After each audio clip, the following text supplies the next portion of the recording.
பகவான் மூன்று காரணங்களுக்காக அவதாரம் பண்றார். துஷ்ட நிகிரகம், சிஷ்ட பரிபாலனம், தர்ம சம்ஸ்தாபனம். தர்ம சம்ஸ்தாபனம்னா என்னன்னா தர்மத்தை நிலைநிறுத்துவது. தர்மத்தை அனுஷ்டானம் பண்ணணும்னு ஒருத்தர் கிளம்பினா எவ்வளவு சிரமம் உண்டுங்கிறத ராமாயணத்தை பார்த்தா தெரிஞ்சது. பகவத் அவதாரம் எல்லாமே சமம்.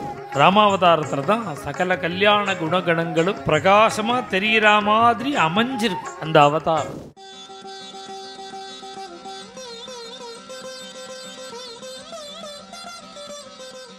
பரித்ராணாய சாதூனாம் விநாசாய ச துஷ்கிருதாம் தர்ம சம்ஸ்தாபனார்த்தாய சம்பவாமி யுகே யுகேன்னு பகவான் கீதாச்சாரியன்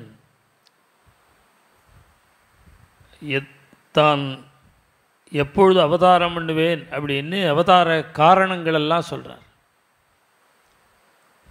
பகவான் மூன்று காரணங்களுக்காக அவதாரம் பண்ணுறார்.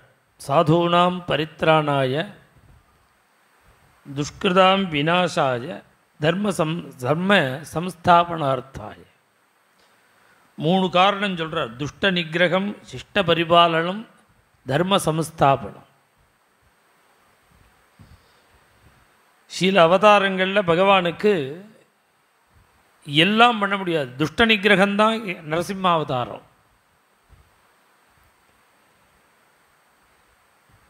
துஷ்ட நிகிரகம்தான் பரசுராம அவதாரம்.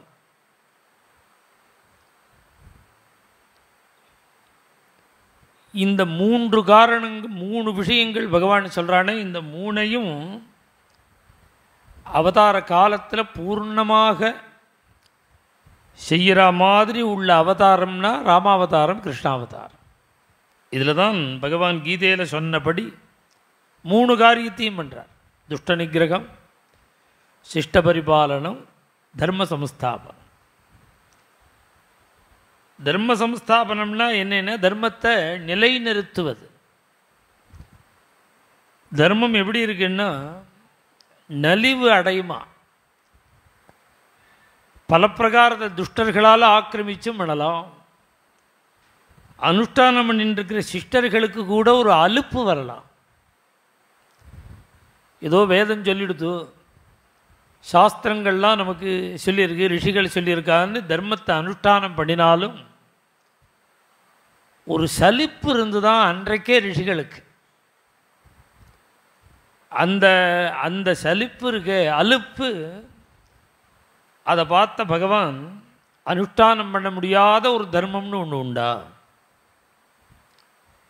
எத்தனை சிரமங்கள் இருந்தாலும் தர்மத்தை நான் விடமாட்டேன், தர்மத்தை அனுஷ்டானம் பண்ணி காண்பிப்பேன்னு பத்த கங்கணனாக பகவான் ராமாவதாரம் பண்ணினார். எத்தனை சிரமங்கள் உண்டு. தர்மத்தை அனுஷ்டானம் பண்ணணும்னு ஒருத்தர் கிளம்பினா எவ்வளவு சிரமம் உண்டுங்கிறத ராமாயணத்தை பார்த்தா தெரிஞ்சுக்கலாம். அவ்வளவு சிரமங்கள் சுவாமிக்கு. அத்தனையும் மீறிண்டு தர்மத்தை அனுஷ்டானம் பண்ணினதுனால தான் சத்ரு உள்பட சொல்கிறான், ராமோ விக்கிரகவான் தர்மஹா அப்படின்னு மாரீச்சன். சுவாமி சகல கல்யாண குணகணங்களும் நிரம்பினவன். அவதாரம் பண்ணி சகல வைபவங்களையும் காண்பிச்சவன். இப்போ அவதாரங்களுக்குள்ள தாரதமியமே கிடையாது. இது உயர்ந்தது, இது குறைஞ்சது, இதுதான் உத்தமமான அவதாரம்ங்கிறதே கிடையாது, இது சுமாரான அவதாரம்ங்கிறதும் கிடையாது. பகவத் அவதாரம் எல்லாமே சமம். அப்போ ஏற்றத்தாழ்வு கிடையாது. சகல தர்மங்களையும் அனுஷ்டிக்கிறது போல ஒரு வாய்ப்பு ராமாவதாரத்தில். இதே நரசிம்மாவதாரத்தில் பகவானுக்கு மாத்ருவாக்கிய பரிபாலனம், பித்ருவாக்கிய பரிபாலனம் இதெல்லாம் பண்ணுறதுக்கு அவகாசம் இருக்கோ? கையை காண்பிச்சான், திருஷ்யதேன்னு கையை காண்பிச்சான், வெளியில் வந்தார், நரசிம்ம சம்மாரம் பண்ணினார். 2 நிமிஷம் 2 மணி நேரம் தரிசனம் கொடுத்தார், அந்தர்தானம் ஆயிட்டார். வாமனாவதாரம் பண்ணினார், தேவ பட்சபாதியாக வந்தார். மகாபலிட்ட யாச்சக வாங்கி திரைலோக்கிய ராஜ்யத்தை இந்திரனுக்கு கொடுத்து இந்திரனை பட்டாபிஷேகம் பண்ணி வச்சார். சுவாமி கிளம்பிவிட்டார். எந்த உத்தேசத்தில் அவதாரமோ அந்த காரியத்தை முடிச்சுட்டு கிளம்பிவிட்டார். அதனால மற்ற கல்யாண குணகணங்களெல்லாம் அனுபவிக்கிறதுக்கு அவருக்கு இல்லைன்னு அர்த்தம் இல்லை, அதை வெளிப்படுத்துறதுக்குள்ள அவகாசம் இல்லை.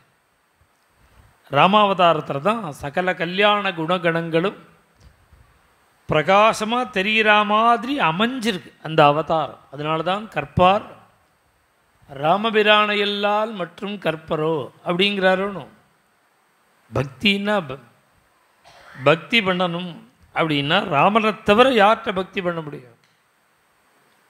அப்படி சொல்றார் நம்மாழ்வார். மேலும் இது போன்ற சிறப்பான நிகழ்ச்சிகளை காண இப்போவே லைக் பண்ணுங்க, ஷேர் பண்ணுங்க, மறக்காம சப்ஸ்கிரைப் பண்ணுங்க.